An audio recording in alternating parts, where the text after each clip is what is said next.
ఈరోజైతే ఎక్వేరియం ఎందుకో అలా చూస్తుంటే మా పిల్లకి నాకు ఎందుకో తేడాగా ఉంది గైస్. అందుకే మొత్తం ఎక్వేరియం సెటప్ని మార్చేద్దాం అనుకుంటున్నాం మనం. అయితే ముందుగా మనం ఎక్వేరియం సెటప్ ఒకసారి చూడండి గైస్, ముందు ఎలా ఉందో.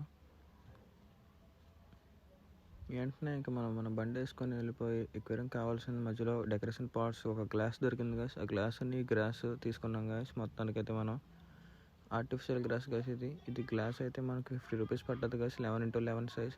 ఫస్ట్గా మనం అందులో ఉన్న ఫిషెస్ అన్నిటిని నీట్గా ఒక బౌల్లో తీసుకున్నాం గైస్, వాటర్ వేసుకొని మొత్తం. ఫస్ట్ ఈ ట్రీస్, మోటర్ ఇవన్నీ సపరేట్ తీసేయాలి గైస్ మనం మొత్తం తీయాలంటే. దాని తర్వాత నీట్గా ఇలా నెట్ పెట్టుకొని ఒక్కొక్క చేపని తీస్తాం గైస్ మనం అయితే. ఇదైతే మన ఫ్లవర్ ఆన్ పిల్ల గైస్. ఇది మొత్తానికి బాగా పెరుగుతుంది. దాని తర్వాత మనం నీట్గా ఈ రాక్స్ కూడా తీస్తాం గైస్ మొత్తం. దాని తర్వాత చూడండి గైస్, వాటర్ మొత్తం ప్యూరిఫై చేసాక మోటార్ పెట్టాను గైస్. మళ్ళీ దాని తర్వాత మళ్ళీ పార్టీషన్ పెట్టాను. దాని తర్వాత గ్రాస్ నీట్గా డెకరేషన్ చేశాను చూడండి గైస్. ఈ డెకరేషన్ మీకు నచ్చినట్టయితే ఒక లైక్ చేయండి గైస్. దాని తర్వాత మన ఫిషెస్ని మనం నీట్గా ఇప్పుడు అందులో దించాల్సిన టైం వచ్చింది గైస్. కాబట్టి మన పాకో పిల్లల్ని అండ్ ఫ్లవర్ ఆన్ పిల్లల్ని దీనిలో దించుందాం గైస్ మనం అయితే.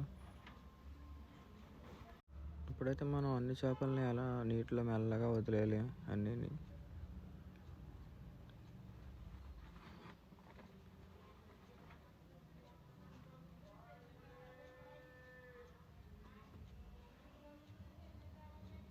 మన ఫ్లవర్ ఆన్ అండ్ పాకు పిల్లలు వేసి అన్నీ ఇంకా చిన్న చాలా ఉన్నాయి. అందులో అన్నీ పెట్టేసాం గైస్ మనం నీటిలో అయితే. ప్రజెంట్ అయితే ఇప్పుడు మనం ఫిషెస్ వేసిన కాసేపు ఎక్వేరియం మొత్తం బ్లర్గా ఉంటుంది గైస్ వాటర్తో. ఎందుకంటే ముందు వాటర్ లేపినప్పుడు డస్ట్ అంతా ఉంది కదా గైస్, మనం వాటర్ మార్చుకుంటూ వేసాం. దాని తర్వాత కాసేపు ఉన్న తర్వాత హీటర్ అవన్నీ సెట్ చేసాను గైస్ లైట్తో సహా.